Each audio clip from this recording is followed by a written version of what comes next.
días a todos y todas. Muchas gracias por estar en esta sesión del Seminario de Problemas Científicos y Filosóficos de la UNAM. Allá, pues, puedo ver a José Luis, a Mario, a Dona Chiques, por favor.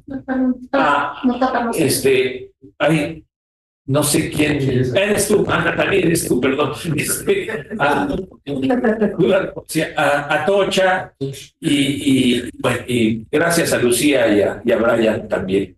Y bueno, y aquí a todos y todas ustedes, pues tenemos el gusto de que la doctora Mónica Gómez pues nos va a exponer ahora el tema. ¿Me lo pones, por favor? Sí. Bueno, el tema, desde luego, vinculado al problema que hemos estado viendo pues, desde principios de año, que es el concepto de disciplina, multidisciplina, interdisciplina y transdisciplina, sobre todo enfatizando la importancia de la transdisciplina como pues la construcción de nuevos paradigmas, o al menos nuevas perspectivas de investigación científica, humanística y desde luego también en un ámbito más amplio. Muchas gracias. Aquí ya me hizo César favor de poner el póster. La presentación se llama La noción de transaccionalidad de Dewey y la relevancia de la transdisciplina narrada en historias diversas de diversas formas de vida. Voy a hacer una brevísima presentación de Mónica Gómez. Gracias. Una brevísima presentación. Dice la doctora Mónica Gómez Salazar, es doctora en filosofía por la Universidad de Barcelona. Actualmente desempeña como profesora titular B de tiempo completo y definitiva en la Facultad de Filosofía y Letras. Ha sido corresponsable del proyecto de investigación e innovación tecnológica y justicia epistémica, prácticas sociales de presión y privilegio de la invisibilización de la producción de conocimientos en mujeres en México, de la Facultad de Filosofía y Letras. Desde noviembre de 2020, pues ella asumió la coordinación del seminario,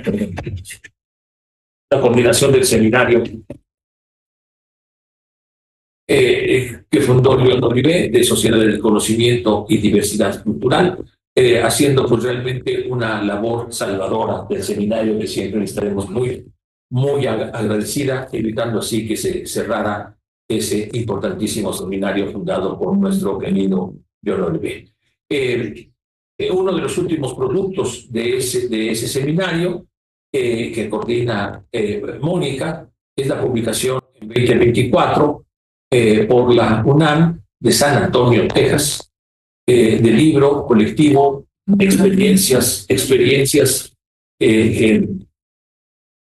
Experiencias interculturales y reflexiones filosóficas desde perspectivas diversas. Entre sus reconocimientos y distinciones destacan el Premio Extraordinario de Doctorado otorgado por la Universidad de Barcelona en 2007, así como el reconocimiento del Sistema Nacional de Investigadores en el nivel 2. Sus líneas de investigación son el pluralismo ontoepistemológico, el pragmatismo, la diversidad cultural, los conocimientos tradicionales, ética y justicia social. Sobre estas temáticas, su más reciente publicación es La noción de verdad y sus implicaciones ético-políticas, repensadas desde el pragmatismo americano por la UNAM. Además, es editora del libro Pluralismo Epistemológico, Interdisciplina y Diversidad Cultural, homenaje a León Olivé, que fue el primer libro de homenaje que se publicó de León, sobre León, quiero decir, y es coeditora de 12 libros más publicados por UNAM entre 2008 y 2024, y coautora del libro La noción de experiencia desde 5 enfoques: Nicole, Whitehead, James, Dewey y Goodman, de 2021. Actualmente está escribiendo un libro sobre pragmatismo, transaccionalidad y feminismo, tema sobre el cual pues, nos hablará ahora la doctora Mónica Gómez, que mucho le agradecemos. Gracias. Muchas gracias por la invitación al seminario, y me da mucho gusto ver nosotros que hace muchísimos años hablando no veía. Muchas gracias por la asistencia, los que están en línea y los que están aquí presencial. Voy a comenzar, aunque son muchas láminas, en realidad, pues, para que no esté tan junto el texto. Y básicamente quiero poner aquí ideas de lo que estoy investigando actualmente, de las conexiones que hago ahora mismo sobre el tema de transaccionalidad. La idea general o la ruta sería ¿por qué nos interesa cuidar el medio ambiente, por ejemplo? ¿Por qué nos interesaría cuidar a los animales o pensar en derechos hacia todo lo que es un ser vivo o no vivo, o sea, todo lo que tiene que ver con el entorno? Desde una noción de transaccionalidad de Dewey, estaría, espero que quede claro eso, relacionada con la idea de transdisciplina. Y pongo aquí narrada en historias porque creo que un punto importante en esta manera de entender la transaccionalidad de Dewey estaría relacionada a que el enfoque del ser humano deja de estar como en el ámbito de la excepcionalidad, como si fuera hacia abajo en relación con todos los demás seres vivos, que se cuestionaría la idea de instrumentalidad y tendría que replantearse como un elemento más de todo eso que llama Dewey condiciones de existencia. Y eso no puede ser desde datos, o no meramente de datos, sino tiene que articularse en narraciones, o desde una manera que se narra. Y desde formas de vida que tiene que ver, pues, con la idea de que no hay una sola forma de vida que estemos experimentando, que estemos viviendo. Bueno, a ver, espero que se vean bien las letras. El tema respecto a Dewey comienza en su teoría de la emoción, que no es parte de unos artículos muy breves, en donde Dewey creo que retoma a James cuando se enfoca en las emociones. Es muy interesante porque el punto de partida de Dewey es que nosotros sentimos corporalmente y después entonces logramos hacer una representación de aquello que sentimos, pero no ocurre que tenemos la emoción porque tengamos la representación de la tristeza, por ejemplo. Lo que sostiene Dewey es que cuando uno padece, por ejemplo, tristeza o dolor o siente alegría, lo percibe directamente en el cuerpo y eso hace que después llevemos a la representación. Cuando ocurre que es una cuestión que no nos gusta, que se siente problemática, que se siente como ansiedad, como dolor, como miedo, o sea, cualquiera de las emociones que no es satisfactoria, Dewey, creo, siguiendo a James, estaría planteando que eso representa un problema, o eso aparece como algo que no nos satisface del todo, algo que está afectando nuestro bienestar, y entonces eso hace que tengamos una necesidad y que tengamos como una postura de deseo de arreglar esa situación para encontrarnos mejor. Y eso lo que hace Dewey es, bueno, pues tenemos que revisar cuáles son nuestras condiciones de existencia que nos permiten avanzar para lograr aquello que nos haría sentir, en este caso, menos tristes o menos inquietos o menos ansiosos, ¿no? El punto de esto es que esta cuestión desde la emoción y de cómo queremos resolver un problema no se resuelve desde uno mismo. Aunque sí Dewey apunta de una manera muy clara a la capacidad que tenemos de hacernos conscientes de eso, está pensando en que somos uno, nosotros, en relación con otros. Pero entonces, en esta presentación no me dio el espacio para explicarlo más, pero hay textos en sus obras finales en donde hace una clara distinción, por ejemplo, entre la idea de interacción. Y la cuestión dice, bueno, es que la idea de interacción sería como tener objetos que se pueden ubicar como aparte uno del otro y entonces simplemente se ve la relación entre uno y otro. Y su idea de transaccionalidad no es esa. Su idea de transaccionalidad tiene que ver con que sujetos y objetos, o bueno, sujetos, objetos, animales, todos los que forman parte de un entorno, en lo que actúan y en lo que hacen o no hacen, en eso que llamamos interacciones, además es que transforman y se afectan unos a otros. O sea, no ocurre que uno tenga interacción con alguien más sin que se afecte. Y esa es la idea de acciones transaccionales en Dewey. Desde la postura de la transacción, entonces, no hay una separación entre el sujeto y el objeto de conocimiento. Esto significa que el conocimiento es cooperativo, abierto y flexible, además de destruir cualquier postura fija. Y en ese sentido, el conocimiento Dewey lo considera como indagación. O sea, cuando les comentaba hace un momento de que tenemos la emoción, por ejemplo, de inquietud o tenemos tristeza, sentimos tristeza. Y eso es una problemática. Entonces, lo que habla Dewey es que nos lleva a la indagación. Bueno, lo primero es, soy consciente, tengo la representación de que me siento triste, ¿por qué me siento triste? Entonces, empiezo a indagar. Pero eso está relacionado con otros y con lo que él llama condiciones de existencia, que vendría a ser como el entorno. Pero el entorno no es solo natural, es también cultural, pero es también económico, es también lo que significa, por ejemplo, la química de mi cuerpo, la química que hay fuera, o la física. Si, por ejemplo, yo tengo problemas químicos, a propósito, ¿no?, de que hablar de químicos, si yo tengo problemas de que rápidamente baja la dopamina en mi cuerpo, yo no sé de química, ¿no? Pero entonces me siento, es más fácil que me sienta decaída. Pero si no tengo ese problema, entonces tengo otra visión y otra manera de estar, ¿no? Pero bueno, ya veré. Yo solo expongo a Dewey, ¿verdad? Entonces, el tema aquí con el organismo y el medio ambiente son todo desde la perspectiva transaccional. O sea, lo explicamos aquí de manera analítica, pero no significa que podamos establecer hasta aquí tenemos la planta y ahora este es el entorno y luego estos son los animales o este es el sujeto y estas son las amistades y entonces esto es como solamente una clasificación analítica, pero lo que sostiene Dewey es en realidad todas estas interacciones son un todo y no podemos separarlas de facto, ¿no? Me llama mucho la atención porque es como un redescubrimiento de Dewey desde la postura que se defendía de los sistemas complejos, ¿no? Esta idea de no linealidad, de que las partículas se afectan unas a otros de una manera azarosa y que no se puede predecir. Pero me ha llamado mucho la atención rescatando esta postura de Dewey, que viene a ser una cuestión parecida, pero abordada desde el pragmatismo.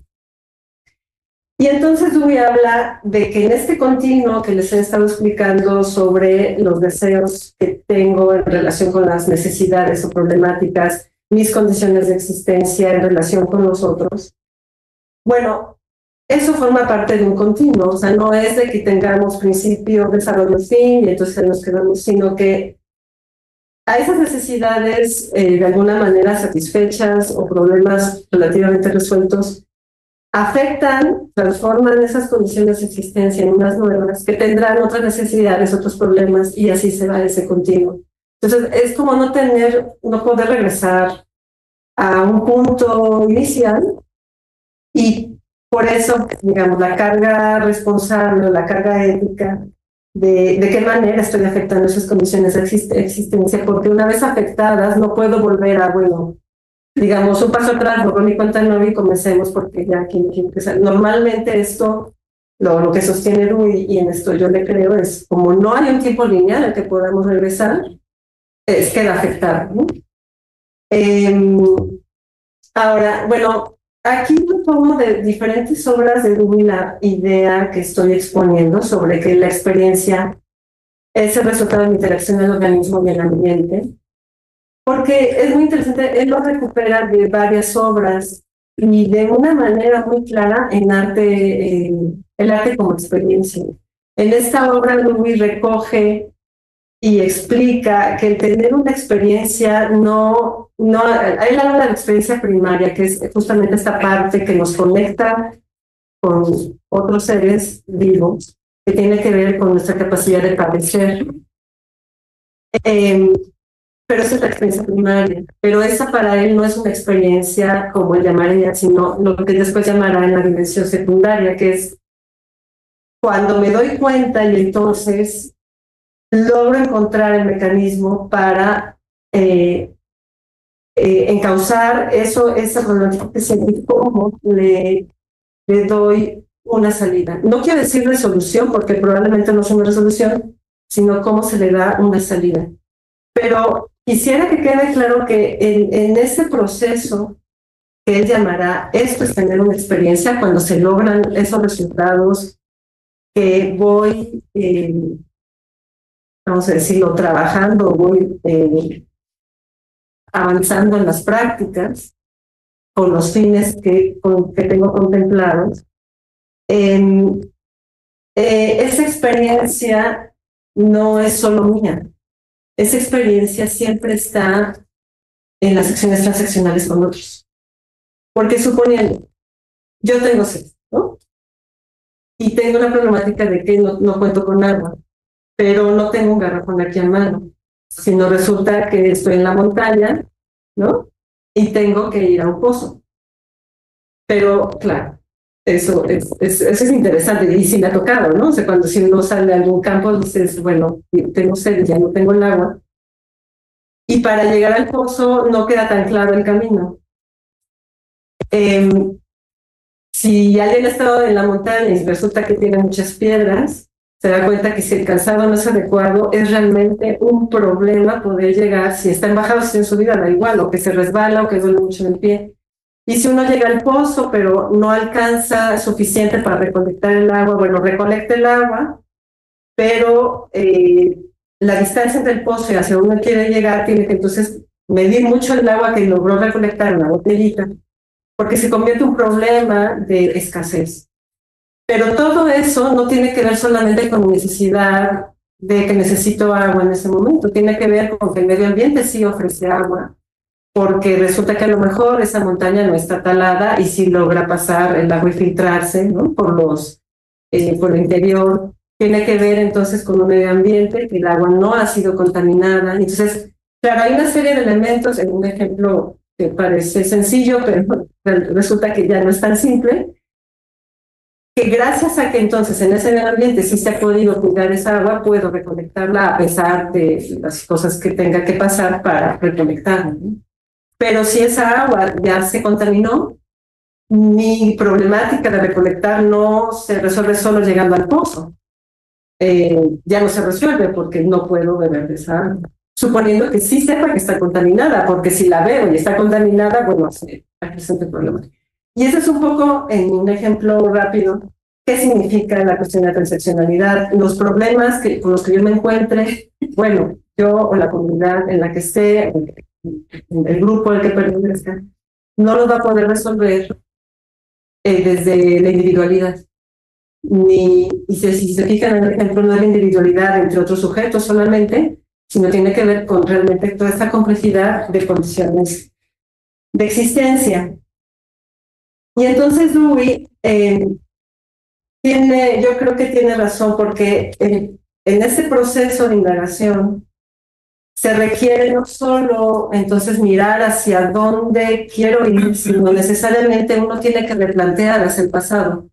Es como una revisión del pasado en el momento presente y en relación con lo que preveo. Entonces, lo que estoy considerando para accionar, para actuar hacia el futuro, no puede provenir solamente de un presente como si fuera el punto inicial. Y es justamente la postura, me parece muy interesante de Dewey, que es una revisión del pasado, porque entonces esa revisión nos obligaría a ver en qué momento estamos, en efecto, en función de las decisiones tomadas antes.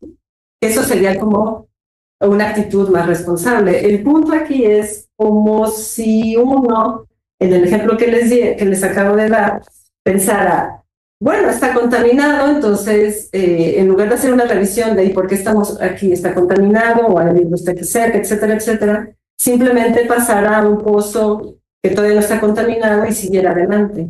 Y entonces, claro, es como desligarse de unas condiciones que sí le atañen a uno, que uno sabe que están ahí, pero las sigue ignorando o echando a un lado. Y eso tiene que ver con la necesidad de revisión del pasado, ¿no? En las secciones. Y esa es la continuidad del continuo del que habla Dewey, de que no es lineal, sino se está condición. Bueno, entonces, él habla en alguna de sus obras, aquí está citado, de los later works, Él no habla tanto de experiencia, en algún momento habló de los hábitos y habla de los hábitos arraigados, y me pareció interesante ponerlo aquí porque justamente es esa idea de los hábitos que tenemos arraigados, cuando son inadecuados y cómo es que los mantenemos. Y en otra obra, que es los problemas, ahora no me acuerdo el título exacto, pero es cuando habla de la actitud científica, justo está hablando y dice, pero tenemos que descentrarnos de lo acostumbrado. O sea, tendríamos que dejar de sostener los mismos hábitos o las mismas prácticas sin haberlas cuestionado primero. O sea, es como, bueno, ¿y por qué lo hacemos de esta manera? Y hacia dónde nos llevan estos hábitos. Ahora, bueno, cito a Di Gregory, porque ella me enseñó a Dewey, y teníamos un seminario nuestro que me daba clases de Dewey privadas, y entonces me decía, Mónica, estudiamos Zoom, y nos reuníamos por Zoom, y era fantástica, me acogió, y entonces me explicaba Dewey, ¿no? Entonces la cito con mucho cariño. Las experiencias prereflexivas más básicas, dice Di Gregory, ofrecen el soporte para la investigación. Los seres humanos son seres que experimentan de manera primaria sufrimiento, disfrute, son seres que reaccionan y sienten. En este ámbito primario de la experiencia, las cosas no son conocidas, son sentidas, disfrutadas, sufridas, utilizadas, padecidas.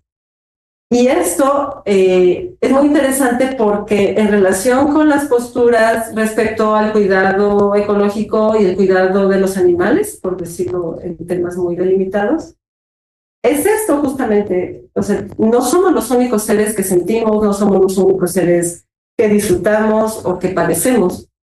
En este nivel de la experiencia en dimensión primaria, de la que habla Dewey, recogido por Cristina, estamos en esa misma línea. Y entonces el punto del que habla Dewey cuando dice sentimos por el cuerpo, eso nos une con los otros seres. Incluso si ustedes tienen plantas, o sea, no, cuando están muy estrechamente ligados a las plantas, por ejemplo, en su casa, las plantas sienten y se comportan y florecen o se marchitan en función no solo del agua que uno les pone, o sea, se comportan en función de cómo está uno, pues anímicamente. Y bueno, los animales se ve más claramente.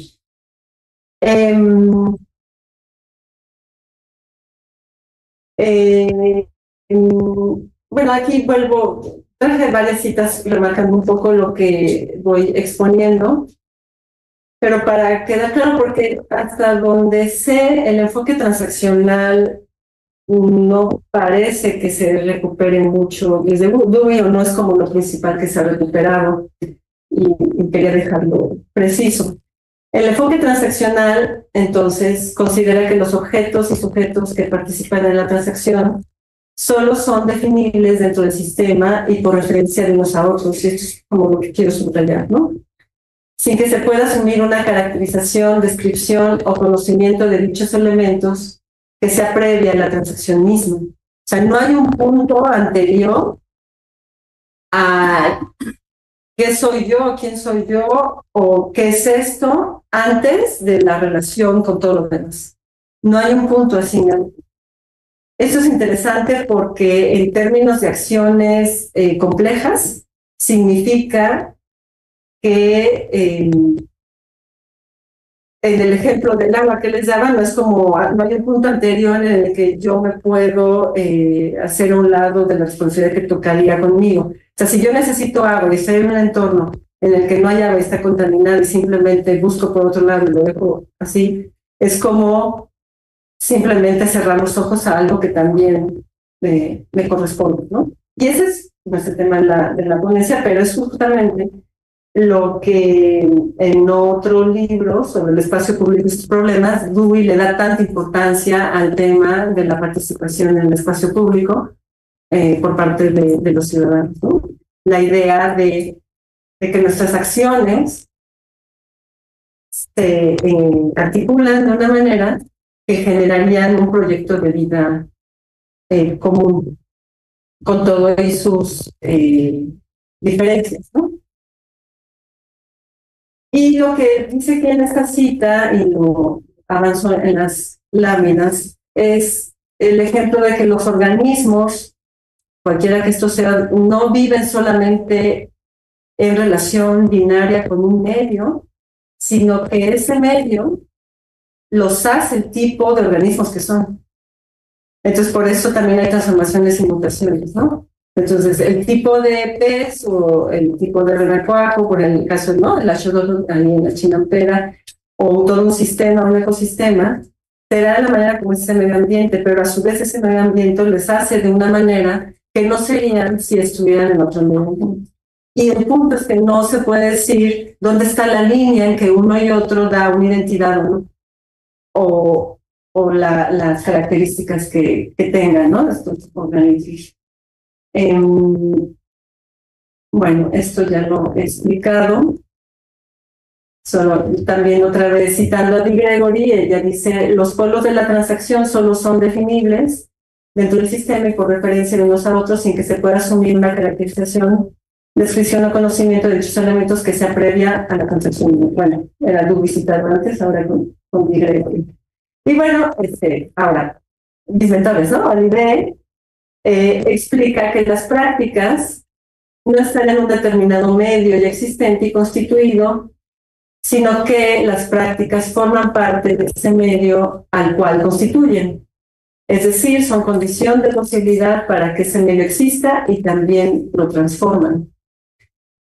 La experiencia entendida como acción transaccional, entonces, significa que las acciones de los seres humanos no ocurren al margen de los objetos y los entornos. Las existencias de unos y otros no ocurren como si estuvieran separadas, ¿sí? O sea, León Olivet hablaba de prácticas sociales, lo que Dewey habla de hábitos y experiencias. Entonces voy a avanzar porque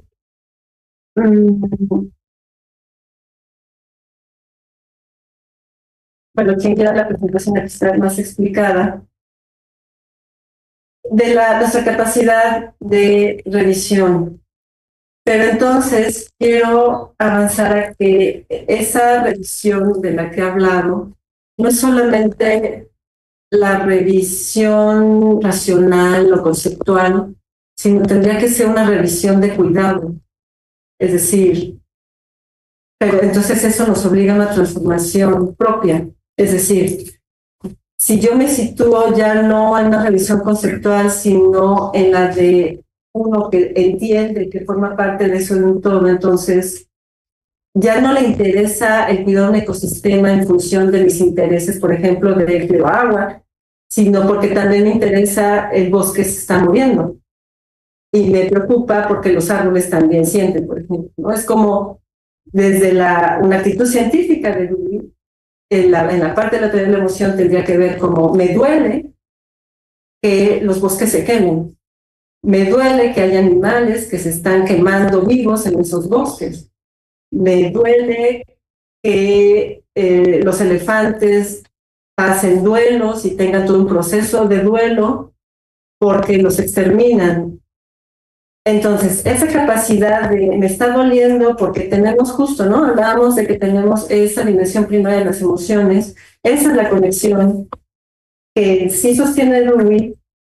Esa es la que necesitamos, que nos hace responsables en la revisión, pero esa revisión, cuando decimos que es una experiencia, entonces se hace una revisión desde el cuidado. Es decir, ya no solo es porque sabemos que tenemos que cuidar el mundo, etcétera. No, es que me importan los otros, donde los otros no son solo los seres humanos, ¿no? Y de hecho, desde esa perspectiva, los seres humanos ya no están por encima, sino nos mantendríamos en un terreno horizontal y no instrumental.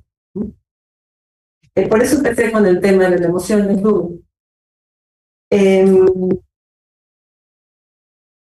Aquí cito a Barat porque hay diferentes autoras que están trabajando esto desde el ecofeminismo, pero es muy interesante porque descansan muchas cosas en James y en Dewey. dice Barat, desde esta postura, bueno, lo que hemos venido comentando, no se considera que la agencia provenga de entidades individuales que se interrelacionan. Barat sigue a Simon y explica que la responsabilidad hacia los demás surge a través de los diversos enredos ontológicos que conllevan la materialidad. Y diríamos que estos enredos ontológicos de la que hablan estas autoras son enredos emocionales, son enredos afectivos. O sea, cuando tenemos una mascota, la manera como nos involucramos con ese animal no es como tengo el perro y hay que darle de comer, hay que limpiarlo y que me toca. No, o sea, el enredo con ese animal es de mucho afecto, de mucho cariño y nos importa lo que le pasa. Entonces, claro, no nos da lo mismo si tiene hambre, o sea, queremos procurarlo, pero no lo procuramos porque, digamos, tiene derecho a ser alimentado. Lo procuramos porque nos importa. Y así como no nos cuestionamos cuidar a alguien querido si está enfermo, no nos cuestionamos alimentar a ese animal, porque ese animal, la idea de estas posturas es que en ese enredo ontológico está a la par que nosotros, se convierte en un ser igual de importante para nosotros, como si fuera pues un ser humano, ¿no? Que realmente no se convierte en una diferencia. Y a donde quiero llegar, porque veo que se me va el tiempo y mejor comentamos y se puedo pasar la presentación, es que esta idea que espero vaya quedando clara, es justo la idea o la forma de vida o la cosmovisión o la percepción que tienen las comunidades, o una gran parte de las comunidades tradicionales. Cuando uno llega a campo y ve que le piden permiso a la montaña para sacar agua de ahí, no es solamente la idea de voy a obtener agua y los recursos y eso, no, o sea, realmente están pensando, estoy con parte de la vida de la naturaleza, no es otra cosa a la que yo me enfrento, que tengo que dominar, sino estoy dentro de la naturaleza y en respeto y amor a esa naturaleza pido agua, o en respeto y amor a esa naturaleza utilizo este animal, etcétera, etcétera, ¿no? Y me parece que ese es una de los aspectos, voy a ir avanzando, importantes de las comunidades que en una gran mayoría tienen claro ese aspecto y que no hacen esa división, sino que tienen claro que es así. Ahora, el tema de la narración. Entonces, cuando alguien les cuenta o ustedes cuentan sobre un animal que les encanta o sobre, por ejemplo, los borregos de una comunidad o las reses de una comunidad o los caballos, claro, entonces se adquiere una dimensión que no es solamente es que es el burro que me lleva la carga, ¿no? Sino aquí hay una dimensión de esto es lo que forma parte de toda esta comunidad. Y en esa dimensión de concretud se narran, y por eso las fiestas en las comunidades son tan importantes. Y por eso la literatura, las narraciones son tan importantes, porque entonces te cuentan, mira, es que este borrego lo tuvimos porque la madre tuvo que morir, pero entonces fue alimentado por la otra borrega que lo llevó. Pero no tuvo, entonces le tuvimos que dar el biberón. Entonces te cuentan una historia que te va contando de cómo sobrevivió, por ejemplo, ese chivo. Y te das cuenta que entonces ese chivo ya no es un chivo nada más que te encontraste por ahí que te sirve para después comer carne, no, ese es un chivo que fue alimentado, que fue cuidado y que ahora lo ves corriendo por ahí y se llama tal. Y te cuentan esa historia, pero además ellos tienen las narraciones de los mitos, ¿no?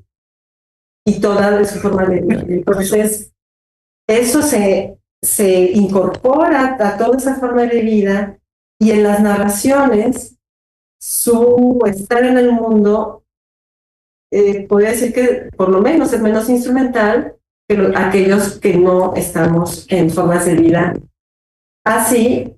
Y pienso yo, uno de los aspectos más valiosos de esas formas de vida, nos muestran como revisar y volver esa mirada al cuidado.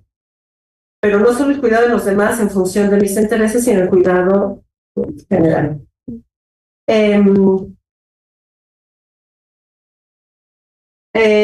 Aquí estaba citando a Van Buren porque y que a su vez cita Wittgenstein. ¿Por qué habla de esto? Déjenme revisar. Duren se basa en Hartley, que él habla sobre los duelos, hacen investigación estos académicos sobre el duelo en las especies, en las diferentes especies de animales. Y entonces Duren muestra la importancia de contar historias que entrelazan existencias más allá de presentar tan solo nombres o estadísticas o hechos objetivos o indicadores. Y entonces ponen, bueno, una forma de dar testimonio sobre los seres que se entrelazan en vida, sufrimiento y extinción es a través de contar historias y no reducir las formas de vida a, ellos hablan de multiespecie, a datos. Las narraciones abren un camino que nos involucra con aquellos otros seres que sufren y se extinguen, porque con su inexistencia se apaga también la nuestra.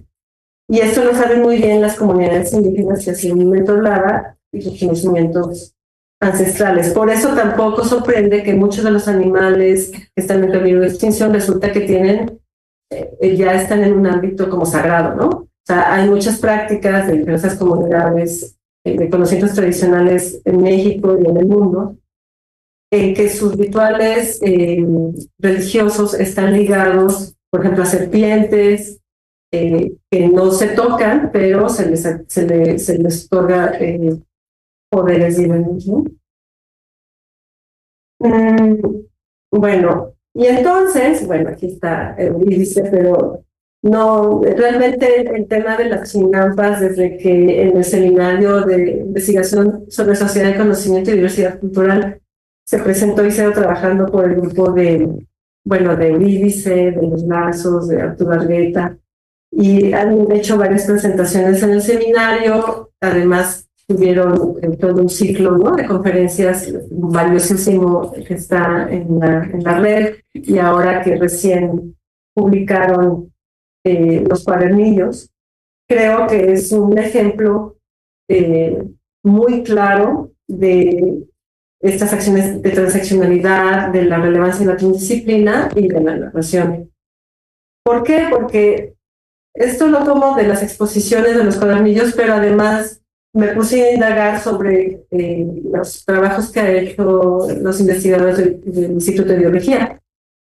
Y en parte el tema comienza con la xolotl, ¿no?, que está en peligro de extinción. Y nada más, bueno, ya sé que se supone que los datos no conocen, no nos quedamos, pero les explico como justo la problemática, así como duele, es el punto de cómo es que se pudo reducir tanto la población. La densidad de xolotls decreció de 6,000 individuos por kilómetro cuadrado en 1998 a 100 en 2008. Y en 2015 solo había 35. Entonces yo cuando leí esta información del artículo de Luis Zambrano, la revisé otra vez y dije, Dios mío, ¿no? Pero lo más interesante de esto es que los investigadores del Instituto de Biología pues comienzan con todo el trabajo para ver si logran evitar la extinción. Y con estas presentaciones que nos hicieron favor de dar Eurídice, Jimena, Arturo, Liliana y los Lazos, se dan cuenta que todo forma parte del ecosistema. Entonces no es solamente ver la manera de cómo se logra mantener la especie de la xolotl, sino de qué depende. Bueno, depende de otras especies de peces, de que no haya especies que no pertenecen. Depende de que haya agua que no esté contaminada. Esa agua contaminada, ¿de quién depende? Pues de la ciudad. Entonces no pueden quitar el factor ciudad en México. Depende, además, pues claro, de las personas que viven ahí. Entonces necesitan que esas personas recuperen su lugar, recuperen todo lo que significa alrededor de la xolotl para que se mantenga. Entonces surge la escuela chinampera, ¿no? Y es muy interesante porque justo así, muy a la lumi, hay que educar y recuperar los saberes ancestrales para que de ese conocimiento ancestral que la manera de solucionar este problema no es échale ahí el agroquímico para que nos resulte la agricultura, ¿no? Sino estos son los conocimientos y podemos tener agricultura que sea de la milpa y que no esté dependiendo de agroquímicos, por ejemplo. Y todo este continuo tenía que ver con la agricultura, tenía que ver con la medicina tradicional, tenía que ver con el axolotl, con las chinampas, y tenía que ver de manera muy importante con las fiestas, con la música, con la comida. Entonces, ¿y eso qué significa? O sea, es en Dewey las condiciones de existencia complejas, porque no son lineales. Es cómo voy a lograr recuperar este lugar, pues es con la gente de este lugar.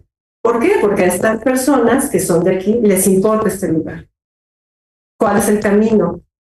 Y es la parte de la narrativa que hablaba antes. O sea, narramos en relación con el axolotl, pero ese axolotl está ligado a una forma de vida que tiene que ver pues con mis ancestros, ¿no? Y mis ancestros, ¿quiénes son? Pues mis padres, mis abuelos, mis tatarabuelos, esta forma de vida que a mí me gusta y que yo conozco y que no quisiera perder. Pero es interesante porque reconocen en alguna exposición, lo dicen muy claramente, y está puesto también en una de la bibliografía, que no pueden ignorar a la Ciudad de México. O sea, no es solamente nosotros contra la ciudad, no, tienen que entender y tienen que hacer partícipe a la Ciudad de México, porque las acciones de lo que ocurre en la ciudad impactan directamente en que este proyecto pueda salir adelante.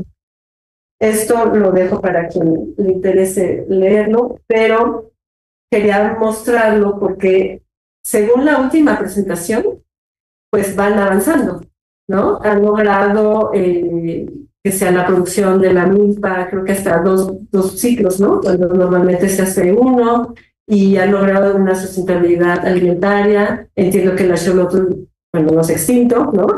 Y todavía tienen muchos problemas, como por ejemplo el que hay zonas que son muy afectadas por la urbanidad, y estaba todavía también como la pendiente del papel de las mujeres en el tema de las chinampas.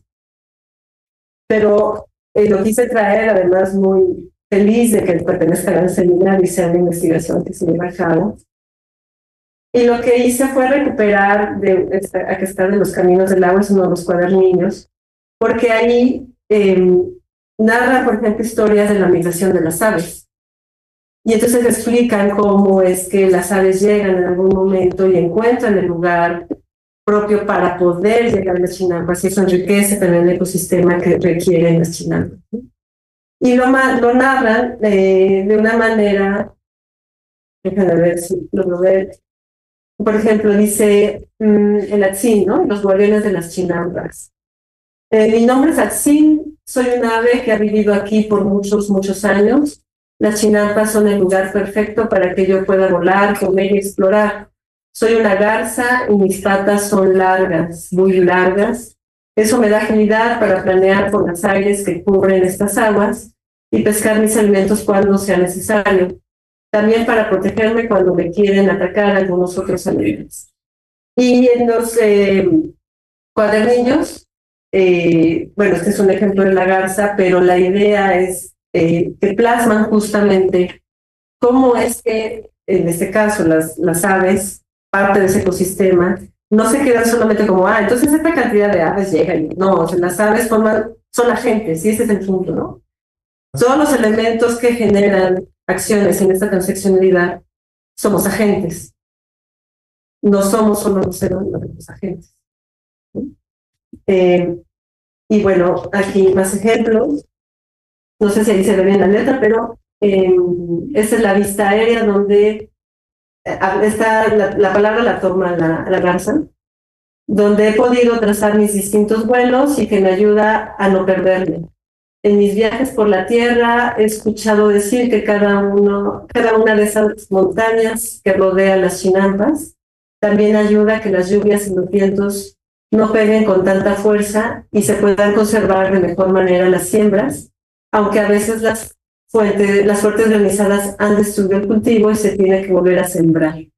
Mira el cielo, las nubes sentir el viento y conocer el clima ayuda a prevenir que las siembras se destruyan y a cuidar la siembra. O sea, este es un ejemplo, el cuadernillo, de cómo estos conocimientos saben leer las condiciones climatológicas, leer el comportamiento de las aves y ver cómo eso se va a afectar en su cultivo, ¿no? Pero el clima es un agente también, ¿no? Y bueno, ya para terminar, una vez escuché a unas aves migratorias, eran unos pelícanos que llegaron de otras latitudes muy lejanas. Los escuché decir que esos grandes cerros son sus guías para reconocer que están por llegar a las chinampas. Acá pasan el invierno porque el clima es más cálido que allá en el lugar donde nacieron. Fue entonces, al escucharlas, que supe que cada una de esas montañas que rodean estas aguas tiene nombre y hasta un elemento representativo. Cada montaña se ubica en un punto cardinal distinto. El cerro de Xochitepec, que representa el fuego, el Huatzin es la tierra, el Chimalhuacán es el viento y el Tehtli, es que no veo, es el agua. Cada uno de estos cerros rodea a las chinampas y por distintos lados, lo que hace que sean guardianes de las chinampas y guías para surcar el cielo. Entonces aquí no es solamente como, bueno, la literatura propia del lugar, no. O sea, están indicando aspectos importantes para el medio ambiente sustentable y que se mantenga como en términos estacionarios, ¿no? Y bueno, muchas gracias.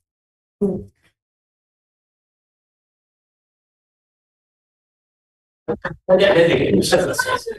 Es que me daron 10 veces. Ahora es el mandado que tiene que pegar y que nadie sabe. Yo sí te entiendo, yo por eso si no estoy igual. Si no, no hay comida, si no llega la cantidad. Disculpas. Bueno, pues pasamos ahora. Si quieres, por favor, también poner a los participantes allá. Sí. Nos vamos a esperar. Ya está. Sí, ok. ¿Son todos? Sí, por el momento. Perfecto. Bueno, pues muchas gracias. Abrimos la participación. Tomaríamos una participación de acá y otra para allá. Ya levantó Mario la mano. Después, sí, después César, después José Luis. Después Juan, después Euridice. Bueno, si me ayudas porque ya no sé el orden. ¿Sí? Adelante, Mario, por favor. Bueno, pues muchas gracias por la charla. La encuentro sumamente estimulante y yo tendría una pregunta más cercana a mi deformación de biólogo, porque encuentro fuertes paralelismos entre la postura de Dewey y la teoría de la construcción de nicho, en el sentido en que no existe el mundo y los entidades por separado, sino que organismos y ambientes participan de un proceso de co-construcción. Creo que también hay bastantes semejanzas con la noción de Umwelt de von Huescol, ¿no? Entonces quisiera conocer la opinión a este respecto. Y perdón por hacer esto por aquí, pero no tengo otra manera de hacerlo. José Luis, parece que te hackearon tu teléfono, me están pidiendo dinero a tu nombre. Vale. Si quieres contamos 2 o 3 participaciones, por supuesto, después se voy a levantar la mano César. Adelante. Ok. Muchas gracias, doctora. Yo quería comentar que es muy interesante la idea que nos presentó de transaccionalidad porque me parece fundamental en la base incluso mítica de las diferentes culturas, ¿no? En este caso, por ejemplo, de los pueblos mesoamericanos o que pueblos mesoamericanos y la visión, por ejemplo, europea. ¿En qué sentido? Solo por poner un ejemplo, el mito de cómo adquiere el conocimiento y la técnica los seres humanos es diferente en el caso europeo y en el caso mesoamericano. En el caso de acá es muy importante ver cómo es un animal, en este caso el tlacuache, el que le da a los seres humanos el fuego, pero además, como señalabas, porque los ve sufriendo. Ajá. Es decir, Ajá. hay esta Sí. base emocional, Sí. ¿no? Que hace que haya un vínculo muy interesante entre la naturaleza, los animales, etcétera, y los seres humanos, ¿no? Entonces ahí está como esta interacción compleja. Entonces nada más como comentar como esta diferencia que hay incluso en la propia base mítica de estos diferentes grupos, ¿no? Muchas gracias. Después teníamos a José Luis, por favor, José Luis.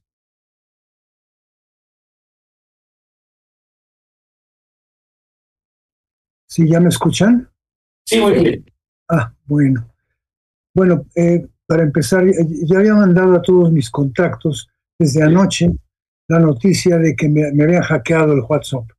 Entonces, por favor, tengan mucho cuidado. Qué bueno que te diste cuenta, Mario, y no caíste en la trampa. Me temo que algún familiar ya cayó en la trampa y mandó dinero a mi nombre. Pero bueno, esto me tiene muy disgustado, pero eso no obsta para comentar que esta presentación me fue muy interesante por varias razones.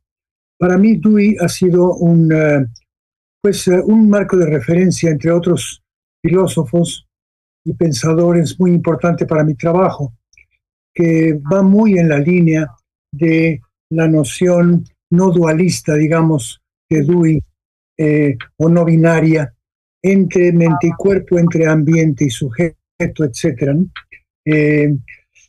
Dewey tiene varias cosas muy atractivas para mí, para alguien formado en biología.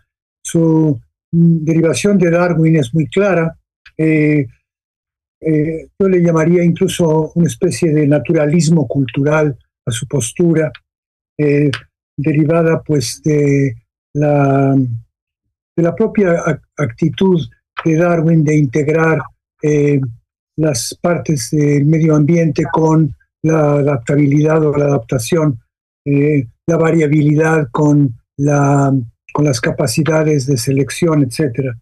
Me gusta mucho también en Dewey la noción que tiene de mente o de pensamiento como algo activo, no como algo pasivo, como algo separado de la naturaleza, como algo integrado en la naturaleza.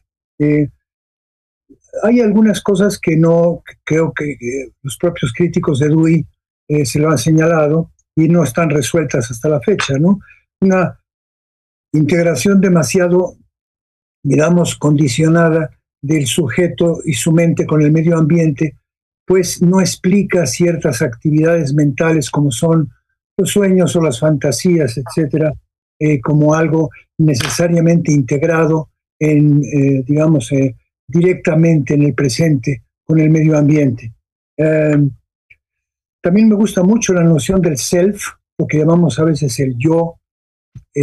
Últimamente se usa más el self en castellano también, porque no abarca el yo, la palabra yo no abarca todos los aspectos del self, como algo procesal, como algo transaccional, como algo mediado, en vez de ser como algo escondido o como una especie de sujeto prístino que caracteriza a una persona.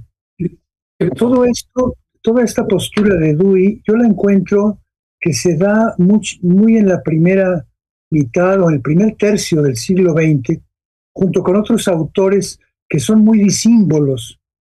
Por ejemplo, en la línea fenomenológico-existencial en Europa, hay una relación para mí muy clara entre la postura de Dewey y la postura de Merleau-Ponty, de la integración con la naturaleza y demás, ¿no? E incluso con Heidegger, que a pesar de la mala fama, bien ganada, por haber sido miembro del partido nazi y demás, contradictoriamente tiene una noción derivada de su Dasein, traducido usualmente como estar en el mundo. Digo como ser en el mundo, pero a mí me gusta más la traducción de estar en el mundo, la integración.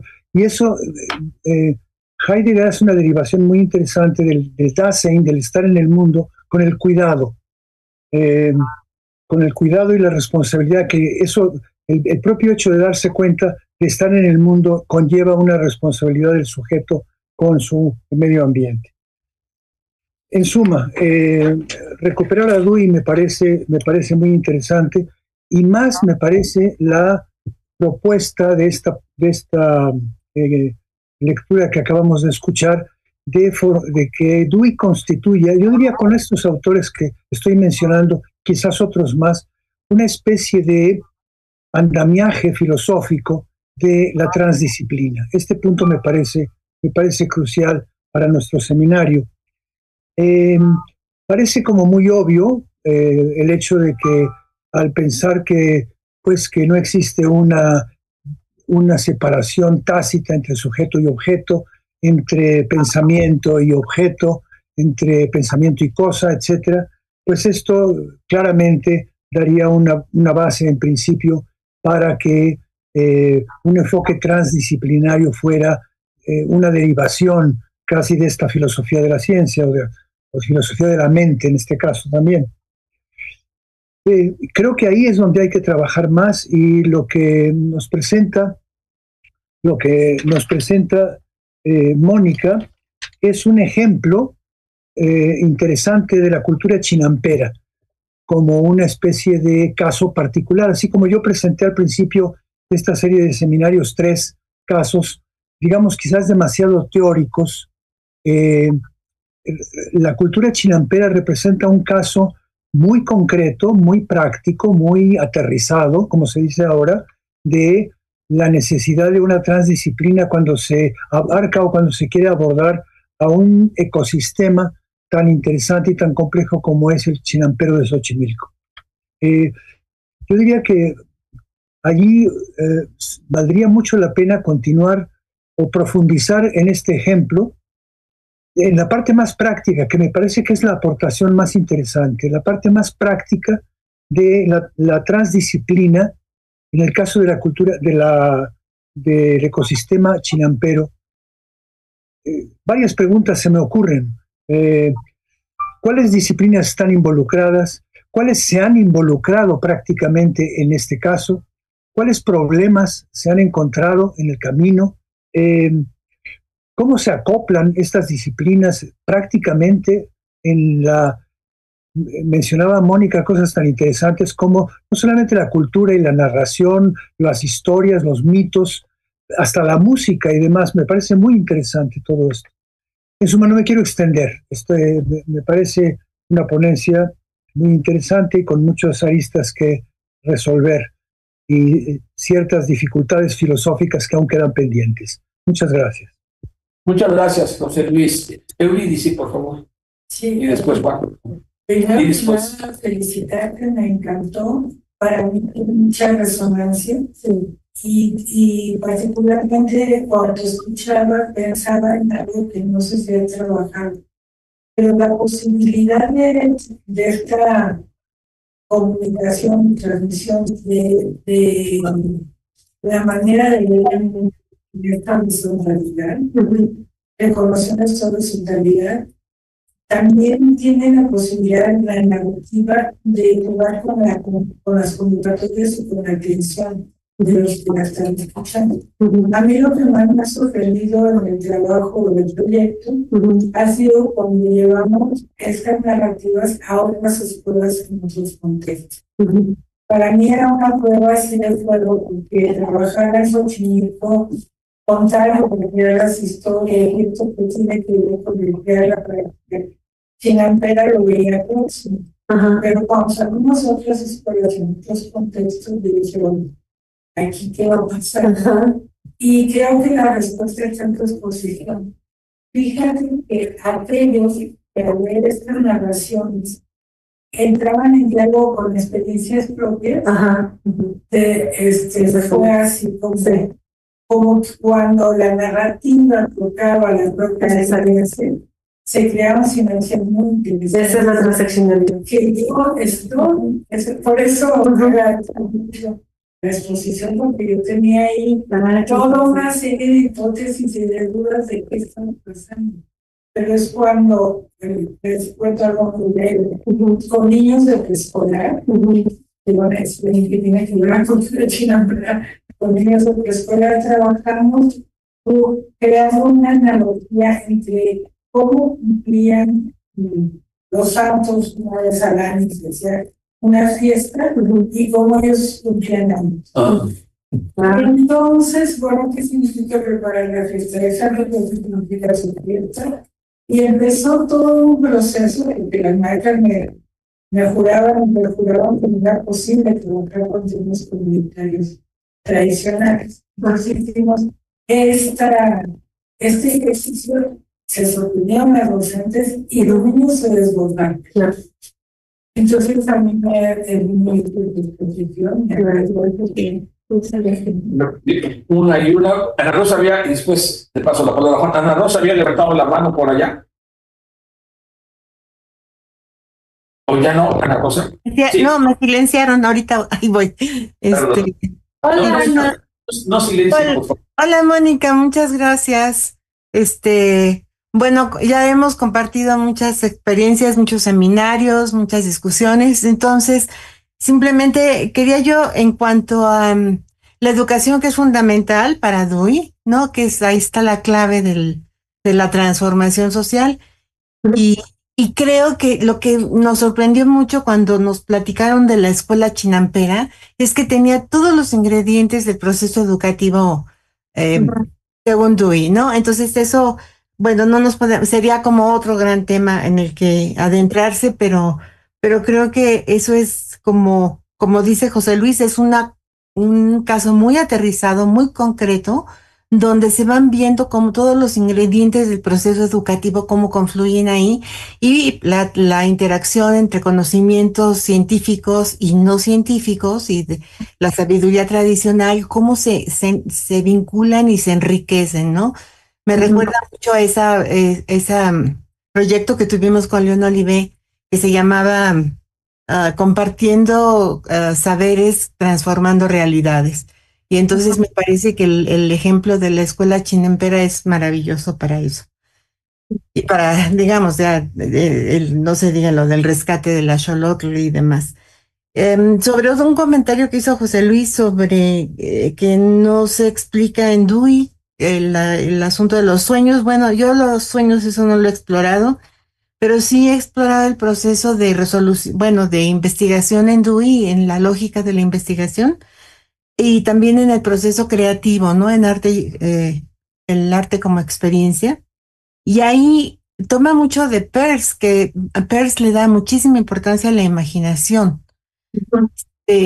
Y a este proceso que Peirce llama como de musement, así se escribe, donde hay que, después de un proceso muy arduo de esfuerzo y de trabajo, de intentos de resolución de un problema, hay que dejar a la mente en como descansar, reposar y hacer libres asociaciones, y de repente como que se conectan, ¿no? Las ideas. Peirce lo describe así como muy bonito, pero Dewey sí retoma esa idea de que llega un momento en que tienes que explorar un campo de posibilidades, ¿no? Un ámbito de posibilidades, de ideas plausibles para resolver un problema. Y creo que tiene mucho que ver la imaginación, y ahí habría algo que explorar para darle alguna respuesta a José Luis sobre ese tipo de pensamientos, ¿no? Y el papel importante de la imaginación que tiene no solo en el arte, sino también en la búsqueda de una solución científica para un problema científico. Y bueno, contra los dualismos, creo que aquí hay un elemento en Dewey que toma de Peirce, que es un elemento que, por más que estuvieran contra la metafísica, creo que es un elemento metafísico, el principio de continuidad de todo lo existente, como todo está conectado con todo y no podemos marcar divisiones tajantes, ¿no? Nítidas, todo interactúa y es reality as a process, digamos, como diría Whitehead, ¿no? Reality as a process. Y bueno, esos son los únicos comentarios que quería hacer porque bueno, ya hemos discutido mucho con Mónica, pero muchas gracias, Mónica. Muchas gracias, Ana Rosa. Por favor, Juan. Sí, gracias. Muchas gracias, doctora, por su estimulante y generosa presentación. Y digo generosa porque me da mucho gusto ver que se le da tiempo aire a estos grupos que no tienen voz muchas veces, o a estos animales o a estos seres. Y creo que la transdisciplina justamente nos llama a tomarlos en cuenta en estas epistemologías o cosmovisiones. Yo trabajo en 2 programas interdisciplinarios y siempre estoy diciendo lo mismo. Me digo a mí mismo y a mis alumnos que la interdisciplina es algo que creo que podemos y debemos intentarlo, pero la transdisciplina es como una utopía que nos hace caminar, pero que no sé si lo logremos en esta vida. Entonces, mi pregunta, tengo dos preguntas, de hecho, es en relación, por un lado, a lo que dice ahorita la doctora Ana Rosa sobre este continuismo ontológico, digamos. Yo tengo problemas a nivel metodológico para entender cuál sería la unidad de análisis apropiada. Metodológicamente hablando, el problema ya es grave para la interdisciplina, para la transdisciplina me parece monumental. Entonces, ¿cómo podemos, digamos, desarrollar una metodología en donde podamos hablar de unidades de análisis, si es que todavía tiene sentido hablar de ello? Y por otro lado, a nivel como más práctico, el bajar a la tierra, como dice el doctor José Luis, para seres urbanos como nosotros que vivimos en ciudades, con esos problemas, digamos, inmensos.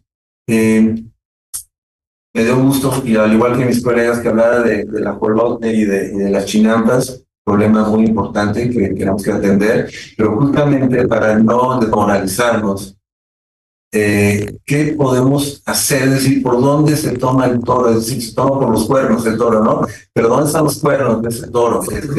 En este caso, ¿no? Hablando de una ciudad como de este tamaño, que es la Ciudad de México. Entonces, para que no se queden bonitas ideas o en una mera utopía, ¿cuáles son las pistas que nos podría dar, ¿no? Para los que nos interesa también el activismo. Y también le agradezco por la mención al doctor Olive y por supuesto de doctor Dewey, que creo que son dos doctores muy importantes en nuestras labores interdisciplinares. Gracias. Muchas gracias. José Antonio, creo que son dos, por cuando terminando los dos de paso. Sí, por favor, José. Mónica, me ha encantado tu presentación, porque esta mañana además empecé a ver el libro que citaste 2 veces de Karen Bada. Y me parece una coincidencia magnífica. Yo agregaría lo que planteaba José Luis, si no es continuación de Dewey, Whitehead, a mí me parece de manera muy clara y contundente, además por eso que te acabo de decir. O sea, hay un hilo conductor ontológico, pero difícil de abordar al mismo tiempo, ¿no? Porque Whitehead no es fácil. No. Tampoco. Entonces, sí, compartiendo este comentario anterior, son ideas magníficas, pero el anclaje es muy complejo, ¿no? O parece muy complejo, ¿no? Y yo creo que sería un tema tratar de abordar. Sí, claro. Perfecto, muchas gracias. Francisco, por favor. Gracias, buenas tardes. Me presento. Soy Francisco Herrera Silva, del Instituto de Biología. Mira. Tengo un par de observaciones. Una está vinculada directamente con algo que dijo el doctor Díaz acerca de ciertas cuestiones filosóficas que todavía hay que explorar. En particular me quiero referir a su referencia a alguna literatura que conocemos, se ubica dentro de los campos que dicen antropología y demografía multiespecies. Esto es específicamente el caso para la obra de Tom Van Dunen. Entonces, si analizamos el tipo de fuentes filosóficas y influencias que se encuentran en ese campo antropológico, pero al mismo tiempo interdisciplinario, muy ligado con la historia ambiental, con la misma biología y la ecología contemporánea, creo que sí es importante analizar hasta qué punto Dewey es un influenciador. Es decir, su propuesta de utilizar la noción de transaccionalidad para analizar estos casos muy interesantes, complejos, de lo que desde el vocabulario de la etnografía multiespecies yo llamaría ensamblajes más que humanos, es decir, toda esta interacción de especies múltiples, no solo la humana, sino los ajolotes, las plantas de las chinampas, etcétera, etcétera. Sí es importante ver cuáles son las fuentes están reconocidas allí. Yo mencionaría de manera universalmente aceptada a autoras, sobre todo mujeres como Anna Ziegler, y lo bajara, güey. Sí, claro. Ahí lo que hay que analizar, entonces, en segunda instancia, es hasta qué punto la influencia de Dewey o de otras personas que hicieron filosofía en los Estados Unidos desde ese punto de vista, permiten ser tomadas en cuenta, o si no, es posible haber llegado a conclusiones similares desde otros puntos de vista. Yo creo que es lo que es interesante, sugerente de su propuesta es que hay mucho trabajo de indagación de fuentes filosóficas que quedan por hacer, ¿no? Y bueno, la segunda, espero que sea tomada correctamente mi observación, al vivir yo en una comunidad de científicos prácticos, estoy en contacto constantemente con lo que voy a denominar una especie de lado oscuro, el uso de las especies insignia y carismáticas y demás, ¿no? A veces hay una gran instrumentalización y operacionalismo en el uso de las nociones de especie, lo vuelvo a repetir, carismática, etcétera, no necesariamente conservando lo que etnográficamente se ve como estas relaciones de agencia múltiple, por ejemplo, que sí, efectivamente, lógicamente las vemos ocurriendo constantemente en los espacios no urbanos, ¿no? Entonces, sí creo que hay que tener también cuidado a la hora de reportar, digamos, cómo es que ciertas comunidades académicas ven estas interacciones. Creo que es parte también de este trabajo interdisciplinario, ser cuidadosos ahí, ver quién realmente se está moviendo en contextos políticos que no necesariamente son, digamos, filosóficamente congruentes con lo que son estos proyectos.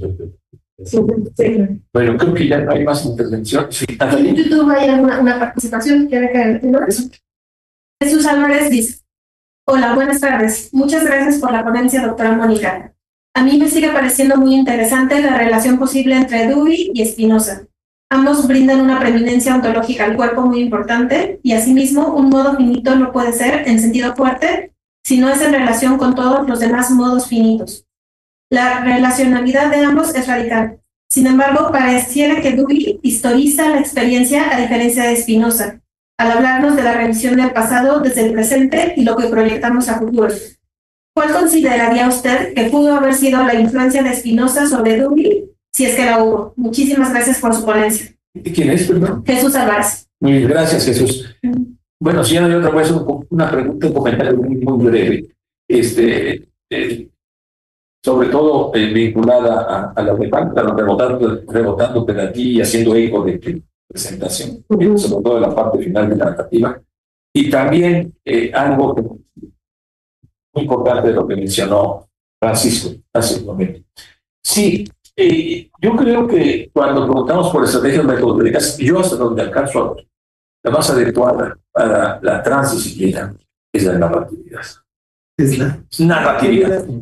Bueno, la tesis no es mía, obviamente es de Tiempo y Narración, ¿no? De Paul Ricoeur. Es obra monumental y toda su propuesta. Paul Ricoeur le apuesta mucho a la narratividad, entre otras cosas, porque es una perspectiva, no solo una metodología, sino una perspectiva que nos permite integrar una pluralidad de metodologías, incluyendo los enfoques explicativos, nomológicos, predictivos, etcétera. Pero lo fundamental es que son en cada escenario, son las interacciones, ¿no? Lo que nos permite pasar a otro episodio, ¿no? Estas dos dimensiones. Entonces, pues ya con esto me animaría a hacer una presentación cuando haya lugar sobre narratividad y transdisciplina. Porque sí, me entusiasmó, me animó mucho tu énfasis. Y además rompe jerarquías epistémicas. ¿No? Todo el mundo narramos. Bueno, la tesis fundamental gracias. Es que es la metodología adecuada para las ciencias humanas, y aquí las extendemos, por el carácter ontológico. Ontológico, la estructura ontológica del ser humano. Es eminentemente narrativa. Sabes que Ricoeur está citando uno de estos bibliografías de Bandura, en alguna de estas, y recoge la Ricoeur. Sí, yo creo que es un autor importante, y además aquí ya los mitos y las teorías científicas adquieren, digamos, los llamados mitos, ¿no? Una equidad epistémica, una horizontalidad muy importante. Y bueno, eso es lo que te quería preguntar sobre bueno, más bien haciendo eco de tu defensa de la narratividad. Gracias. Y sobre todo, Francisco, mira, la otra vez vi un programa, te cuento una anécdota, un programa de radio sobre algunos colegas tuyos del Instituto de Biología que están cuidando. La mera verdad, vi una diferencia abismal. Perdón que sea así, entre el enfoque del índice y de la gente que trabaja allá, que es una sencillez, déjame llamarle así, como elogio, de humildad intelectual. Y los colegas, del instituto que asumen la jerarquía epistémica. Exactamente. De entrada, eso sí me impactó mucho. Y ahora, yo no me atreví a decirlo, ¿verdad? Pero ahora que lo mencionas, no sé si estoy equivocado o con una percepción errónea, porque ahora también adopto son unos cuentones, unas cantidades, y yo lo traté de entrar como algo, una mercantilización de la comunicación. Y además, pues tú pones, pero no intervienes, ¿sí? No vas. No, bueno, puedes decir casi como turista, a ver, no, ya. Y el enfoque de la escuela chinampera que impulsa mucho es totalmente otra cosa.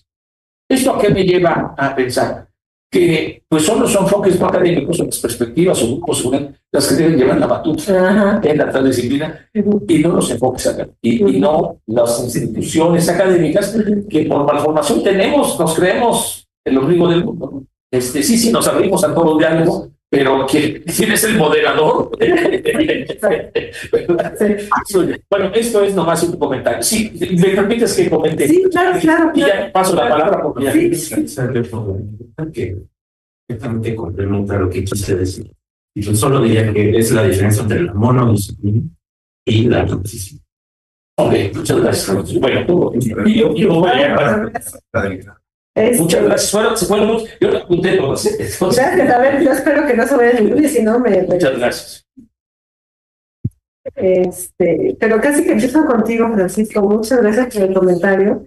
Sí, yo no cité esta ocasión en Haraway. De hecho, Haraway me llevó a Tom Van Buren y a Desprez y todo eso, porque en la cátedra, la que me invitó Ambrosio hace poco, cité Haraway, entonces para que fuera de otro lugar. Pero sí, tú planteabas de si Dewey tendría o como rastrear la influencia. Y lo que yo he leído hasta ahora, que es la investigación relativamente reciente, es que veo que van hacia James. Y en esa medida, en algún momento citan a Dewey, pero Desprez, Haraway recogen de James. Esta idea de las emociones, Desprez tiene un artículo sobre el cuerpo, ¿no? Cómo cuidamos el cuerpo. Y justo, bueno, aprovechando un poco lo que comentaba Uri, dice, es que creo que ese es el meollo, es cuando Desprez habla de dejarse afectar, tiene que ver con esto, de romper con el excepcionalismo del ser humano, de nuestra capacidad racional, no podemos hablar de excepcionalismo académico. Y James habla de esa manera de la emoción como el dejarse afectar. Es decir, el dejarse afectar es lo que percibo, lo que siento en el cuerpo, lo percibo y permito como que lo observo. Y eso lo retoma Tom Van Buren en cuanto al duelo de los animales. Y esa es la razón por la que tienen un peso las narraciones, porque nos dejamos afectar. Justo lo que tú comentas, Ilse, es porque se dejan afectar. Pero si no escucho o si es una cuestión de datos, justo por eso los datos no funcionan, porque no me afectan. O sea, la articulación de la narración permite el ensamble afectivo o el ensamble de empatía. Ni siquiera quiero decir empatía, sino yo sé lo que es el dolor de pérdida, este cuervo, ¿no? Pensando en Van Buren, pues, le duele con la lijada, ¿no? Pero entonces, no, la tarea que he hecho de investigación no es buscando como esta cita hacia los pragmatistas, sino más bien hacia ahí me han llevado las locuras, porque la parte de las emociones la comencé con Dewey. Y luego eso me lleva a James, pero en algún punto le dije a Y pues es como un grupo, igual Steiner, ¿no? Es como un grupo de investigadores que está en eso y articula desde otro lugar que yo encontré como la liga con Mujiz. Pero te agradezco mucho lo que dices. Y luego, cuando hablas, claro, de la manera que está relacionada con lo que acaba de decir Arturo, o sea, la manera como comunidades de biólogos o de académicos pueden estar interactuando, por ejemplo, con los organismos que les llaman individuos, ¿no? Pues no, claro que no necesariamente es como ocurrir en la China. Y sí entiendo justamente que ese es el punto, es el engaño de creer que uno parece que los descontextualiza. Pero a eso apunta Dubis. Podríamos engañarnos, un poco pensar en la unidad del análisis, y eso es como en el ejemplo que les voy a hablar, así como, bueno, esa está contaminada, voy a hacer no está contaminada y me olvido del lugar contaminado. Pues algo como si este organismo estuviera realmente aislado de su contexto y como que no pasa nada porque está en el contexto de estudio de un laboratorio.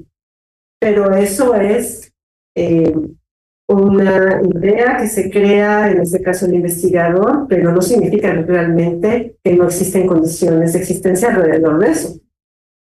Tendrá otro tipo de repercusiones, ¿no? Pero el punto aquí diría, bueno, pues cuestionemos esta costumbre que en algún punto se podría comparar, por ejemplo, porque antes aceptábamos sin problema el uso de animales circos, ¿no? O experimentación de medicamentos en animales, o sea, ¿por qué eso empieza a cuestionarse? Entonces podríamos cuestionar por qué sigue habiendo animales justo de estudio en laboratorio, exactamente.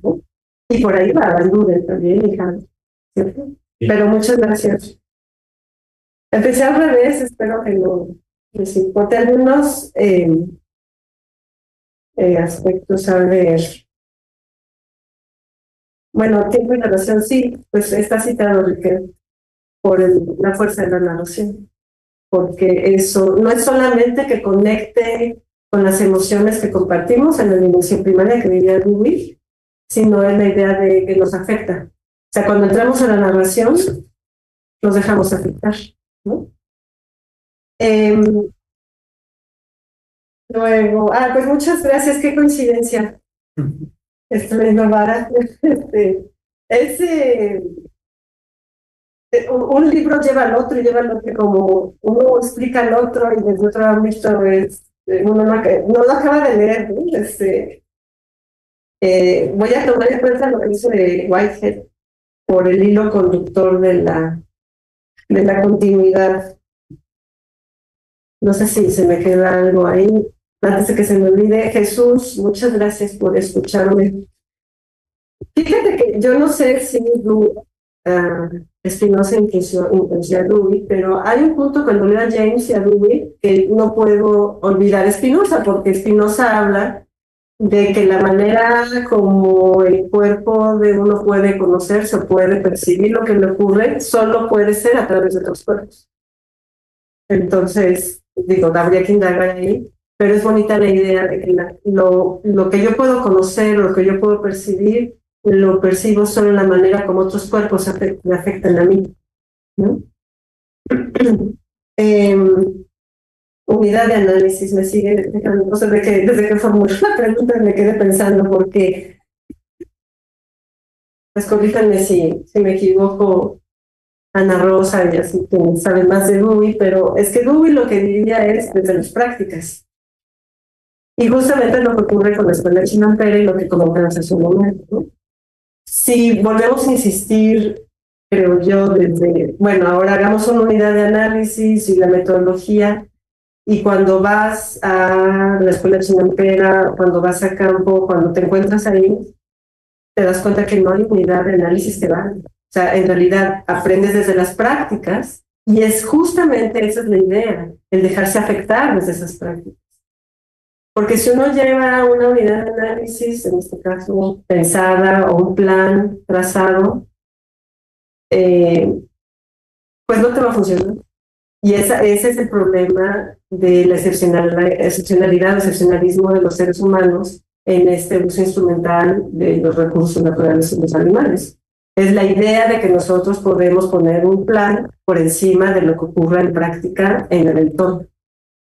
Entonces, sí, es junto con la pregunta de acá de, bueno, ¿qué hacemos en estos? Bueno, preguntas tan sencillas, ¿verdad? Pero tiene que ver con, creo que lo primero sería como dejar a un lado, bueno, intentar, diría, conciencia de, o sea, no indiferencia, ¿no? Bueno, yo sigo mi vida, entonces utilizo un coche, y entonces aguas embotelladas, y entonces uno puede, lo que sí puede hacer en su día es, ¿cuánta basura estoy generando?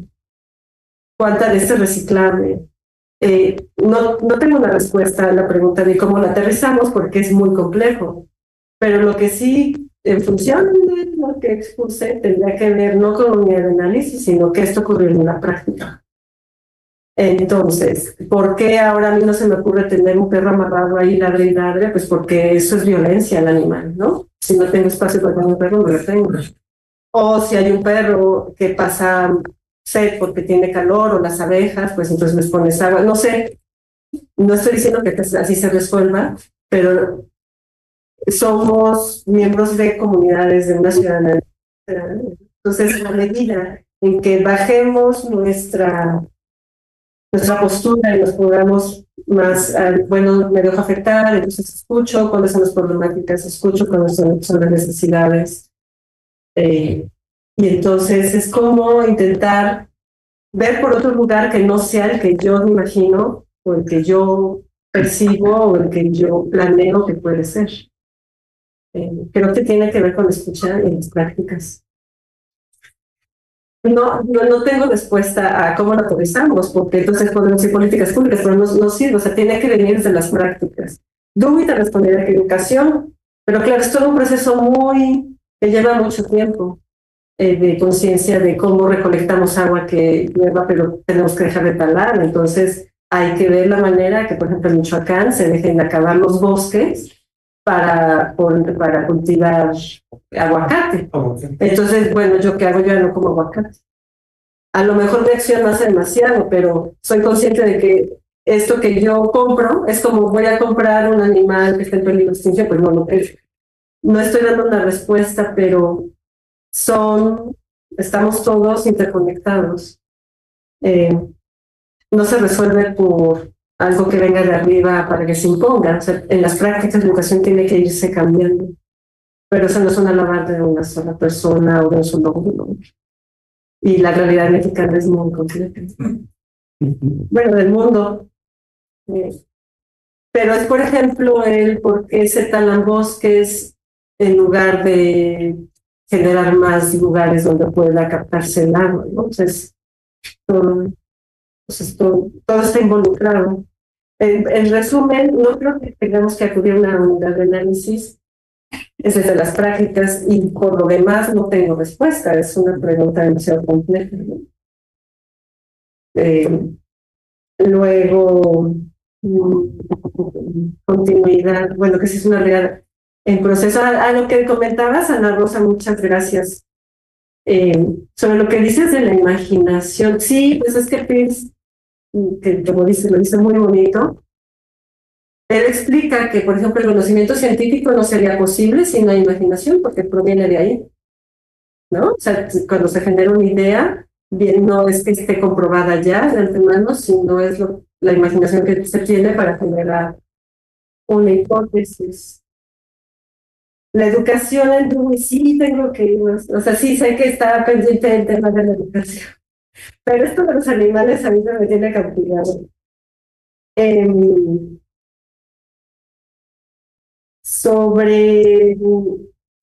Bueno, la intervención sobre mente-cuerpo, Dewey, Heidegger,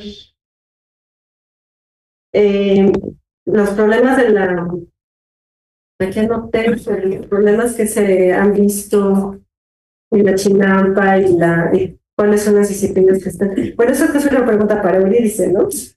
Pero supongo que a mí me llama la atención porque es como si estamos hablando de todo un complejo de prácticas, en este caso el ejemplo de la chinampa. Y es como si quisiéramos volver a reclasificar.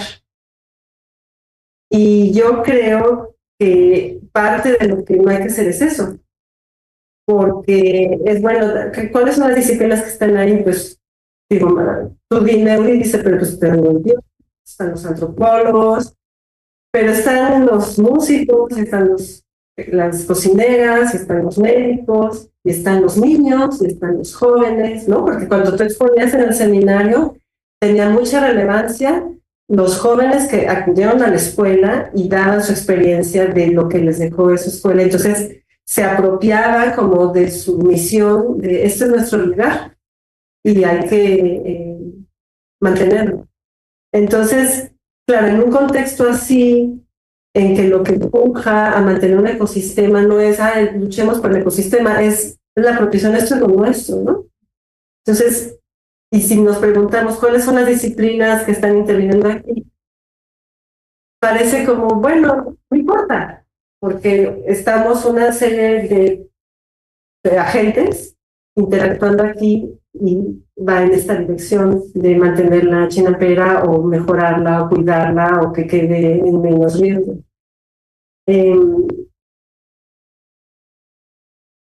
La conexión con Merleau-Ponty, sí he revisado de pasada bibliografía que me conecta, pero no lo he estudiado. Pero sí hay una conexión también en Heidegger, con el Dasein y también con la practicidad, pero realmente eso no lo he estudiado. Y con toda sinceridad, yo prefiero alejarme un poquito de Heidegger. Porque ¿para qué si tengo a Ruby, no?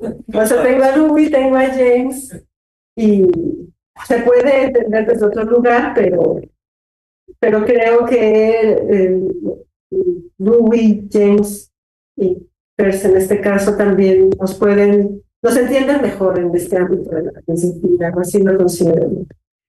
Justo por la conexión mente-cuerpo. Hay un libro, esta vez no lo estudié, lo leí hace tiempo, que es Thomas Alexander, me parece que es el autor, y creo que lo publicó, y no me acuerdo cómo se llama el libro, pero él trabaja el arte como experiencia, fue su tesis doctoral, y ahí le dedica todo un capítulo largo a la relación mente-cuerpo, y cómo el cuerpo, lo que percibe el cuerpo, impacta la mente de una manera y la sitúa.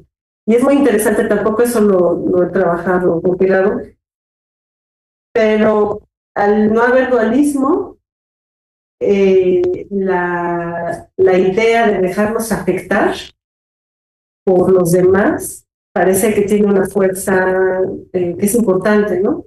Porque no es solamente de una cuestión emocional de esto me duele, no, tiene que ver con una cuestión ontológica de me afecta en la medida que estamos conectados ontológicamente en la existencia, ¿no? Y eso es muy... Y bueno, creo que no tengo muchas respuestas. Gracias por los comentarios y muchas gracias por estar aquí. Y nada más agregar algo que no es una presentación.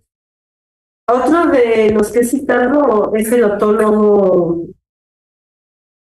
Konrad Lorenz, que es fantástico. Además es muy divertido en sus narraciones, ¿no? Pero es también un ejemplo de cómo se interconecta cuando él cuenta sobre sus gansos, sobre sus aves. Es como tú dices, ¿no? El ensamblaje el enredo multiespecie. Y es un buen ejemplo que ilustra esto que quiere decir desde un lugar que no necesariamente es solo trágico, ¿no?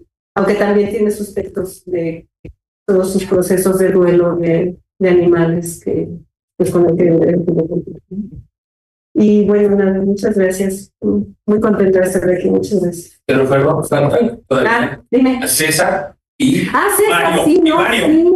Y o sea, las dos últimas. ¿Cuál? Las dos últimas. Pero César, ahorita te digo sí. Y la pregunta de Mario sobre la analogía con el enfoque de nichos. Bueno, sí. No he estudiado el enfoque de nichos, pero puede que sí, claro que hay una analogía, nada más que usted biólogo me dice el enfoque de nichos, yo le creo. Lo que pasa es que pero sí. No, sí, yo creo que sí. Y esto que comentas, César, qué interesante, sí me lo noté, perdón, pero anoté rápido y no lo entendía ni letra.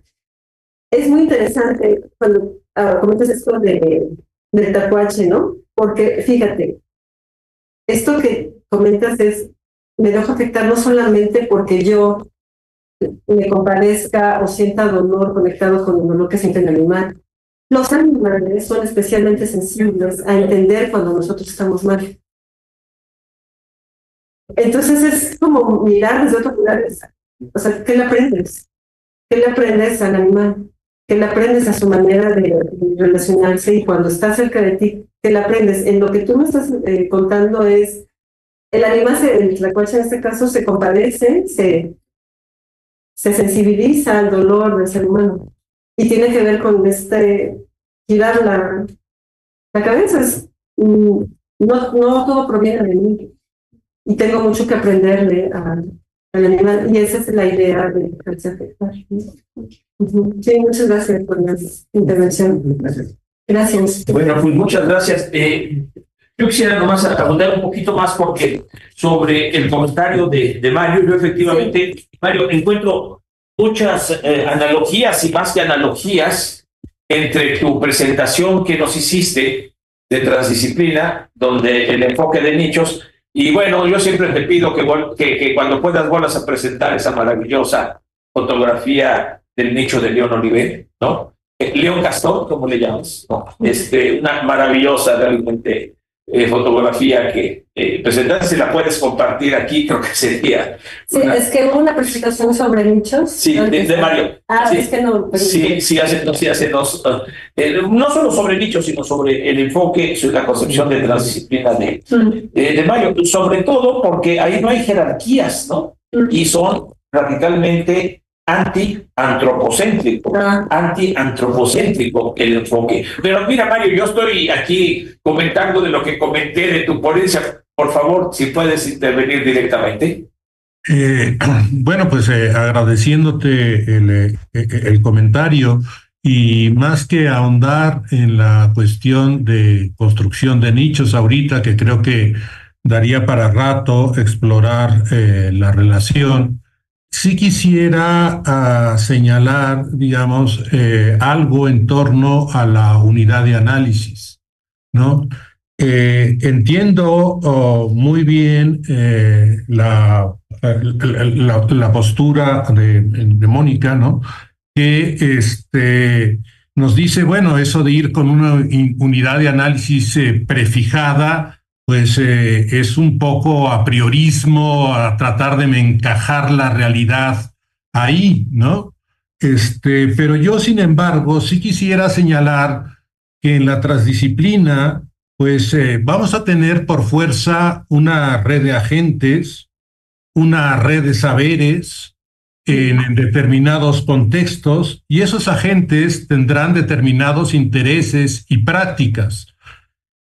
Todo comienza, digamos, con los intereses. Me parece que coincido con la ponente en el sentido de que no podemos ir con una idea prefijada y que si movemos los intereses, las redes tanto de saberes como de agentes son abiertas y se modifican, ¿sí? Entonces creo que sí es posible delimitar unidades de análisis, pero serían unidades de análisis, digamos, no preestablecidas, sino que dependerían contextualmente de en dónde se enmarcan los límites cada vez.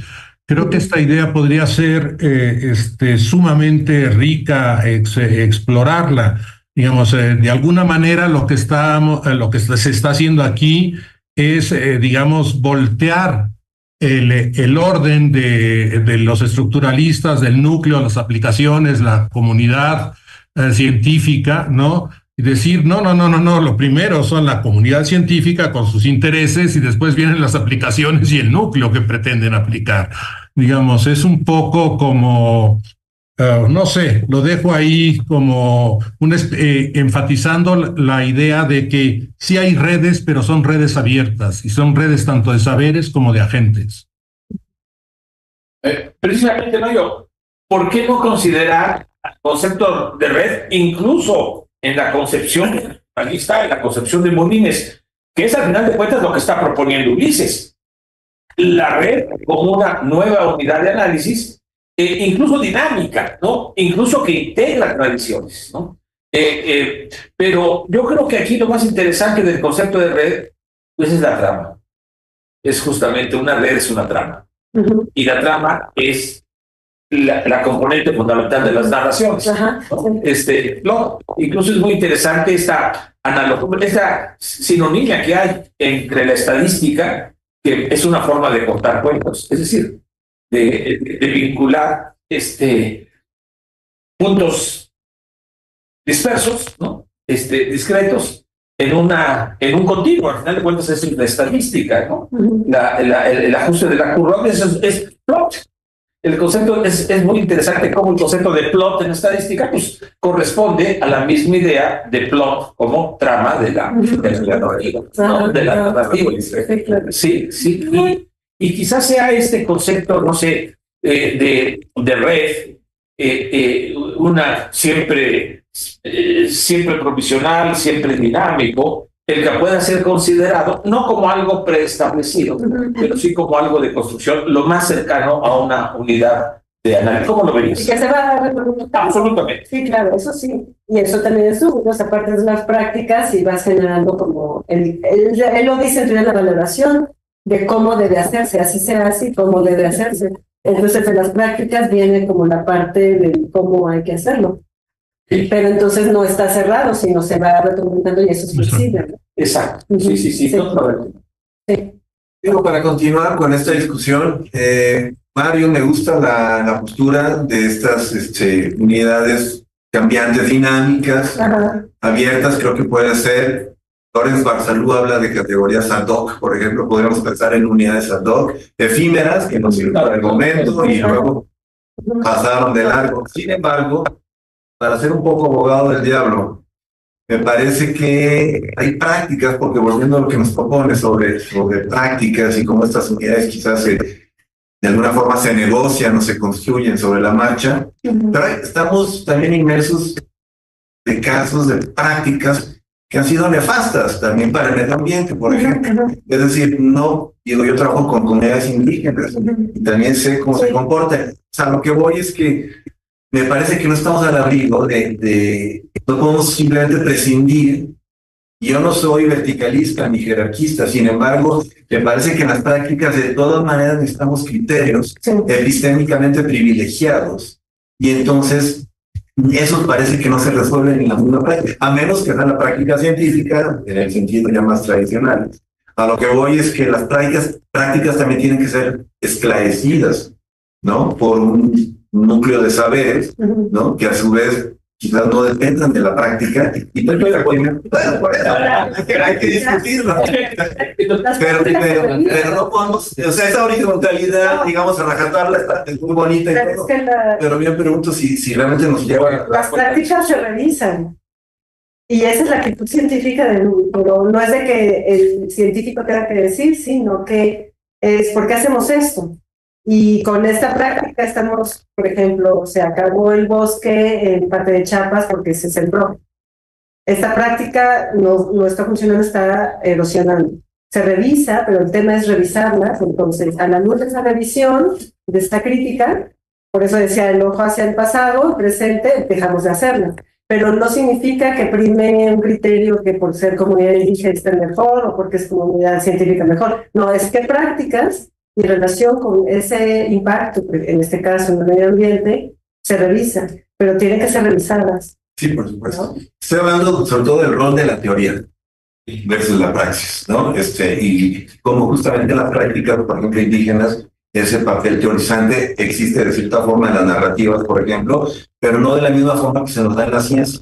Entonces yo siempre estoy como añorando, buscando modelos que puedan integrar de alguna forma, y vuelvo a la transdisciplina, ¿no? Estos saberes que ya tenemos consolidados en la ciencia y que pueden ser alimentados o enriquecidos, digamos, por estas prácticas o estas narrativas. Esa postura sigue manteniendo. Los criterios científicos, esa postura la siguen manteniendo por encima de los otros. No, sí, eso ha sido la práctica también, no tiene que ser así. Es lo que, pero sigues buscando como cuál es el criterio científico que puede regular las prácticas.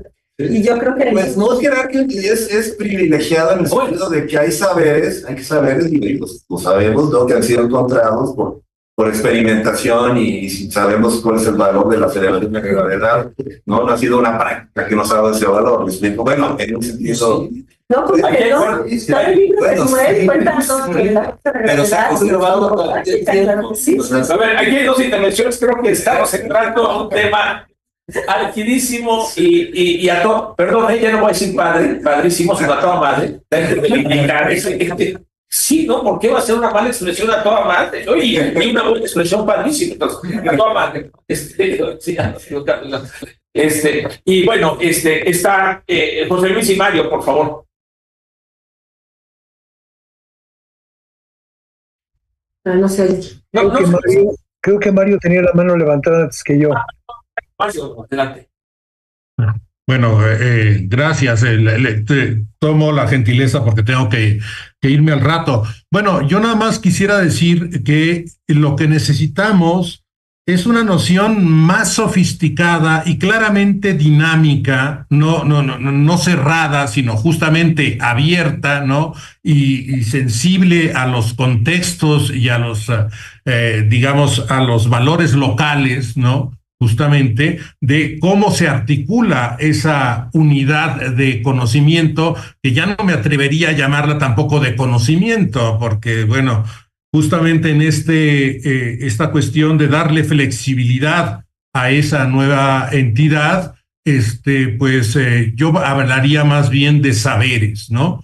Creo que lo que tenemos que hacer es tener nociones abiertas de cómo estas cosas están estructuradas y que esa es la base de la transdisciplina, las redes abiertas. Y esa fue la esencia de mi ponencia, mostrar la potencialidad de redes abiertas, ¿no?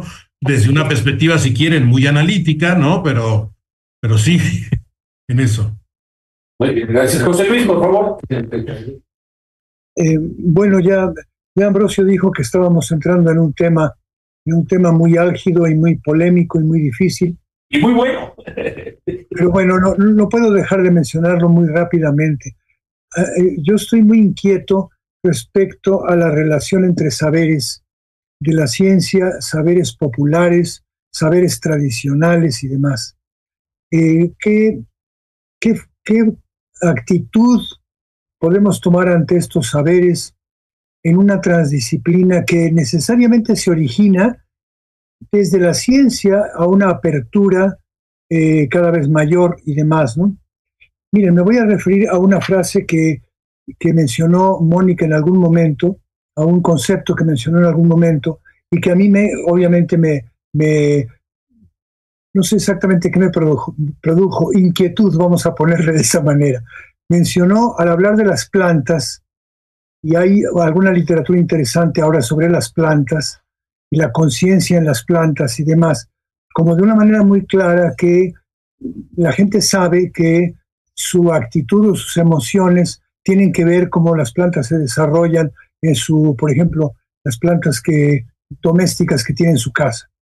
Una afirmación de este calibre a mí me levanta inmediatamente focos azules y rojos o no sé de cuántos colores, ¿no? O sea, evidentemente es una afirmación que no está respaldada por evidencia empírica yo la he oído muchas veces de gente del pueblo o de gente que cuida plantas y demás, y la oigo con respeto y demás, pero ¿qué estatus le damos a este tipo de saberes? Vamos a ponerle, si acaso, este nombre. En una relación de saberes tradicionales, científicos y compañía. Lo pongo como una pregunta y una duda que a mí me es particularmente inquietante, nada más. Si me permiten un comentario al respecto y una respuesta directa sobre eso, porque me ha preocupado mucho ese tema y tengo algunas hipótesis tomadas de Dewey. Y es un concepto que he propuesto que se llama equidad epistémica. Equidad epistémica. Y en realidad este concepto lo tomo, fíjense ustedes, de Bergson, de Pierre Duhem y de Dewey. He platicado mucho con Ana Rosa al respecto. Y la idea es no tener, es decir, cómo poder resolver quién tiene la razón, si el conocimiento, el saber popular que le da a las plantas esa capacidad sensible, que yo sí coincido plenamente contigo, sin lugar a dudas, ¿no? Aunque no sea convalidado por un tipo de evidencia que produce la ciencia. Esto también fue una preocupación de León. Muy fuerte, ¿no?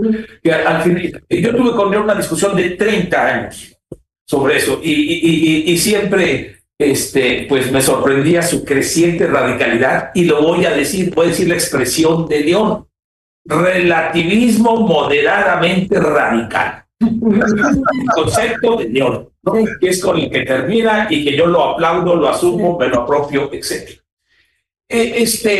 Y la idea es que siempre que, esta es mi tesis, esta es mi hipótesis, pues, mi propuesta, siempre que queremos tener certeza y tranquilidad, solo podemos tenerlo asumiendo una jerarquía epistémica o privilegiada, sea metódica, sea conceptual. Pero esa jerarquía o prelación es siempre un ejercicio, no voy a decir de violencia, pero sí de poder cognitivo, que yo le llamo, perdón la palabrota, epistemocracia. Justamente, bueno, espero pronto poder compartir y presentar con ustedes un libro ya aprobado por Fondo de Cultura Económica sobre equidad epistémica y epistemocracia. Pero, ¿qué es en el fondo? Y aquí coincido plenamente con John y con Dewey. ¿Qué dice Dewey? El concepto de equidad lo tomo de Dewey directamente. Y equidad, dice Dewey, no es equivalencia ni igualdad matemática. Es positiva consideración de la diversidad de opiniones que se vierten en una discusión, incluso contradictorias, no dice inconmensurables, pero incluso inconmensurables, con el ánimo de tener el mejor aprendizaje. Entonces, ya no es la corroboración, ya no es la justificación, la validez, el valor epistémico fundamental. Es lo que acabas de decir. El aprendizaje, aprender a aprender, el descubrimiento, la heurística, la aletheia, que es el sentido original. Y como sabemos, hay una tensión entre aletheia y corroboración, entre heurística y justificación. Y en esa tensión, pues yo me voy sinceramente con el descubrimiento, se llama imaginación, creatividad, ¿no? Esta es mi respuesta tentativa a ese problema. En realidad también aquí estoy apoyándome muchísimo en Pablo González Casal, las nuevas ciencias y las nuevas humanidades, y el valor jerárquico de la heurística y el descubrimiento sobre la corroboración y la certeza. Pero son perspectivas diferentes. Pues me voy a proponer hacer una presentación al respecto para hacer más álgida la discusión. Vale. Muy rápidamente, Ambrosio, yo quisiera proponer, yo me quedé caliente y me tengo que ir con la discusión, digamos, o sea, pero quisiera proponer una sesión justamente de discusión, digamos, sin ponencia, sino de una especie de, pues, volver a tomar todo lo que hemos visto a lo largo del tema y una sesión de discusión del seminario dedicada solamente a la discusión. Y creo que una buena pregunta puede ser esta de si tiene o no y en qué términos la transdisciplina una unidad de análisis. Pero también lo que planteó Juan y de inquietud va junto con pegado, ¿no? De José Luis. Si tenemos que recurrir a criterios por encima de las prácticas o de los puntos de vista en conflicto, en controversia, ¿no? O puede haber otra forma de resolver esa otra palabrota dialéctica, ¿no? Y recuerdo aquí, pues, la obra clásica, una obra fundamental de Alonso de la Veracruz, nuestro fundador de la Universidad, Dialéctica Resoluta. Porque al final de cuentas, ese es el punto. La resolución dialéctica nunca es demostrativa, y está toda la argumentación desde Aristóteles hasta ahora. A diferencia de la demostración lógica o deductiva, o incluso de la inducción la resolución dialéctica es siempre dialógica bajo un principio de equidad. Nunca da certezas, pero sí abre el conocimiento. Entonces, bueno, pues me parece muy bien. Vamos a planear, si les parece. No sé si nos dé tiempo en estos meses, pero quizás podríamos cerrar con un seminario extraordinario en diciembre. No sé cómo la vean. Buscar ahí un día para retomar tu propuesta, Mario, que se me hace excelente, ¿no? Darnos suficiente espacio para una discusión, o quizás a lo mejor, ya lo discutiremos, plantear un coloquio, un simposio como resumen de 2 días o no reducido a 2 horas. Si quieren, lo abrimos les consulto y lo abrimos. José Luis, te veo listo para decir algo. Yo me despido. Nada más una frase. Propongo que esa sesión que será necesarísima, sea presencial para que podamos vernos las caras y a lo mejor abofetearnos los cachetes. Sí, también. Vale. Bueno, sí, de acuerdo. Como el simposio, el banquete de Platón. Bueno, me parece muy bien. Muchísimas gracias, ha sido una espléndida sesión. Muchas gracias, Mónica. Levantas pasiones y la pasión siempre sale fuego. No, muchas gracias a ti, Mónica. Realmente ha sido espléndida esta presentación, la sesión, la discusión. Y bueno, nos vamos con más dudas, preguntas que respuestas, pero eso es algo, eso es un valor específico. Bueno, muchas gracias allá, y muchas gracias a todos.